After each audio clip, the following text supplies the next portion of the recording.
नमस्कार, मैं हूं आरजे दिलीप। बिग एफएम इस फादर्स डे कह रहा है पापा प्रेजेंट हैं, और इसी कैंपेन को लेकर आज हम बात करने आए हैं रजत बेदी जी से। Rajat ji, thank you so much for inviting us यहाँ पे। आपके यहाँ हम आए हुए हैं। हर तरह के किरदार आपने अपनी करियर की जर्नी में प्ले किए हैं। जब आप यहाँ अब 2026 में रुक कर थोड़ा सा पीछे मुड़कर देखते हैं तो कैसे डिस्क्राइब करेंगे इस जर्नी को? देखो, मैं तो आई लुक एट लाइफ थोड़ा सा पॉजिटिवली जी। जो भी वक्त से गुजरा हूँ, बचपन से जी। पापा खो गए, फिर मम्मी ने परिवार को संभाला, फिर मैं 16 साल की उम्र से काम करने लगा, कोशिश कर रहा था कि क्या करूँ, बट हमेशा जोश था कि कुछ करना है, पैसे कमाने, right, you know, like an entrepreneur. हाँ। सो फिर मैंने सिप्पी फिल्म्स ज्वाइन किया रमेश जी को। वहाँ से सिप्पी फिल्म्स में फिल्में करके फिर मैं छोड़ के मॉडलिंग में घुस आया कि मैं देखूंगा, अगर मैं मॉडलिंग एक चाहत थी मेरे को, एक्सप्लोर करके देखूंगा जी।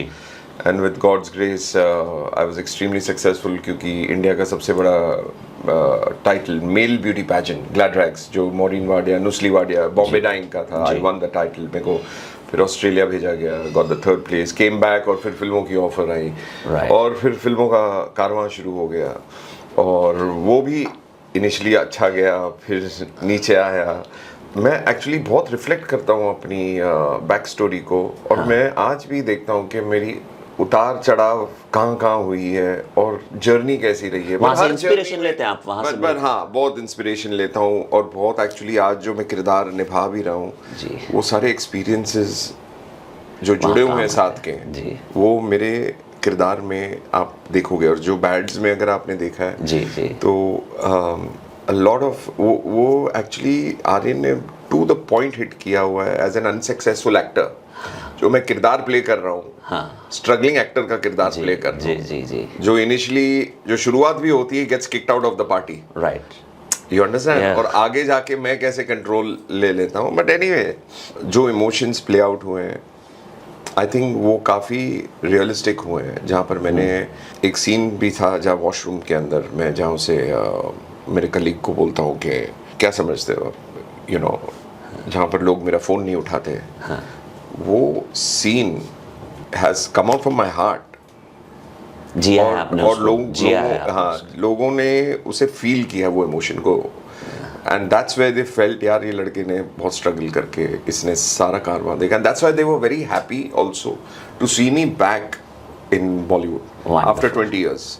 20 साल मैं गायब रहा हूँ बॉलीवुड से। 20 साल के बाद मुझे आर्यन लेकर आया, और शाहरुख सर ने एक मौका दिया काम करने का, and the audience has completely enjoyed it a lot. Wonderful. ये जर्नी जो आपकी है, जिसने आपको इंस्पायर किया है, और एक बात तो मैं समझता हूँ आपकी बातों से कि चलते रहना बहुत जरूरी है। उतार चढ़ाव आएंगे, but life is all about, you have to keep going, you have to. वो कहते हैं ना, आप गिरोगे, you just dust it off, stand up, move on. तो आपने सक्सेस की क्या डेफिनेशन अपने ज़हन में बनाई अपने इस एक्सपीरियंसेस के ज़रिए? आपको क्या लगता है सक्सेस को कैसे आप डिफाइन कर सकते हैं? एक्चुअली आज मैं जो टेस्ट कर रहा हूँ, जो सारा अटेंशन ही नहीं, या टू बी ऑनेस्ट, मुझे जो जिस तरह लोग मिलते हैं, देखते हैं और मेरे काम की तारीफ करते हैं, तो मुझे कहीं ना कहीं, और मेरा घर अवार्ड से भरा हुआ है। कल रात को मुझे 15th अवार्ड मिला। Wow, for congratulations, thank you. So मैं सारे अवार्ड्स को भी देखकर मैं ये रिफ्लेक्ट करता हूँ, हाँ शायद मैंने थोड़ा कुछ अचीव किया है, यू नो, लोगों को काम पसंद आया है। एंड पहले के रजत जो एक कलाकार था और आज के रजत जो एक कलाकार है, इसमें बहुत फ़र्क है जी। कोई मिल गया के बाद भी मैं आई थॉट कि मुझे, यू नो, एक ओपनिंग मिल चुका है, पिक्चर बहुत सक्सेसफुल, अनडाउटेडली, बट somehow मुझे वो मिला नहीं कोई मिल गया के बाद, you know. Film was a blockbuster, बच्चे बहुत, आज भी जब आती है तो हम पूरी देखते हैं, सब देखते हैं। इनफैक्ट आर्यन ने ये फिल्म में भी कोई मिल गया के रेफरेंसेस, जानी दुश्मन के रेफरेंसेस लेकर आए। पर आज मुझे ऐसे लग रहा है, जो मैंने पिछले 40-50 फिल्में की थी, उन सब का प्यार एक साथ मिल गया। क्या बात है। या and that is a fact, right. एक चीज़ बहुत खूबसूरत हुई कि पीपल डिडंट फॉरगेट मी, वो they were looking out for me कि ये लड़का गया कहाँ. Right. You know, they were very keen to know where did this boy go, क्योंकि he has a height, body, personality and मतलब टक्कर देने वाला हीरोज को एक लड़का है और ये गया कहाँ.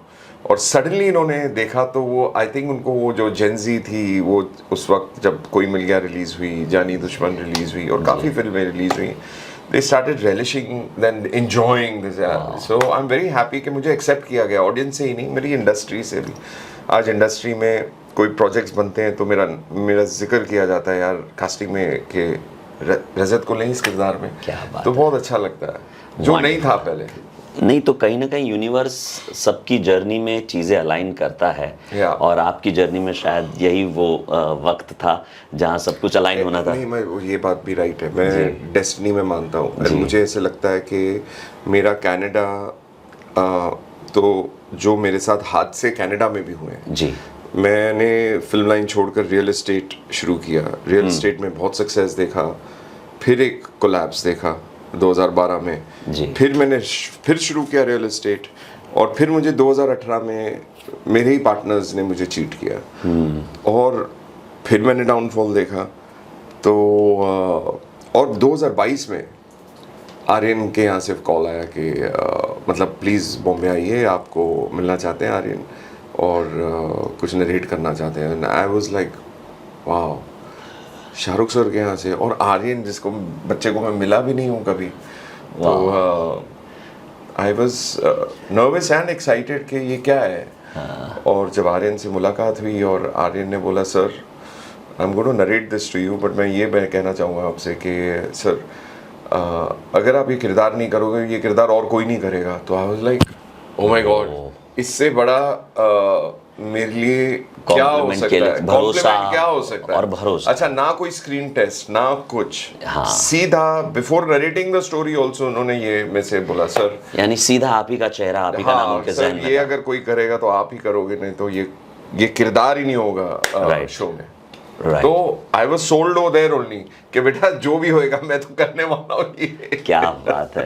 ये रेजिलियंस आप कहाँ से लेकर आते हैं? वो कौन सी चीज़ है जो आपको रेजिलियंट बनाती है हर सिचुएशन में फिर से उभर कर आने के लिए? आई थिंक मैंने ठोकरें बहुत खाई है, बहुत. एंड स्पेशली व्हेन मैं एक बहुत बड़े फिल्म परिवार से हूँ. मेरे दादा Rajendra Singh Bedi, renowned writer, producer, director, उन्होंने पृथ्वीराज कपूर के साथ काम किया है.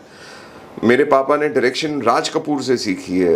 रमेश सिप्पी ने मेरे पापा को असिस्ट किया है जिन्होंने शोले बनाई. मेरे फादर ने ब्लॉकबस्टर्स दिए हुए हैं इंडस्ट्री में, जवानी दीवानी, खोटे सिक्के, सनम तेरी कसम, रफू चक्कर, बेनाम, बंधन, अदालत, नरेंद्र बेदी. बिल्कुल. और मैं वो जनरेशन से हूँ और थर्ड फैमिली में I am the third generation और मेरा बेटा भी आने वाला है as a fourth generation soon. But मैं ये पापा को खो गया जब मैं 9 साल का था, दादा को खो गया जब मैं 11 साल का था और हमारे परिवार को फिर वो इंडस्ट्री से बाहर हो चुकी थी. क्योंकि जब फादर ग्रैंडफादर नहीं होता तो फिर your pillars are gone in the family. तो वैसे स्ट्रगल बहुत देखी है, जो कुछ भी किया है, जो कुछ भी मुकाम बनाया है इस इंडस्ट्री में. नो डाउट थोड़ा सा बेनिफिट ज़रूर होता है कि मैं एक फिल्म परिवार से हूँ. बट जो कुछ भी करना पड़ा खुद करना पड़ा. खड़े होके गिर के फिर खड़े होके फिर गिर के फिर खड़े होके फिर गिर बहुत छोटी उम्र में ही आपने पापा को स्ट्रगल बहुत छोटी उम्र से देखा है. तो I think that's given me a lot of strength to face. बहुत ह्यूमिलिएशन फेस किया हुआ है as an actor. I think अभी भी जो जितने भी कलाकार हैं they also face a lot of humiliation.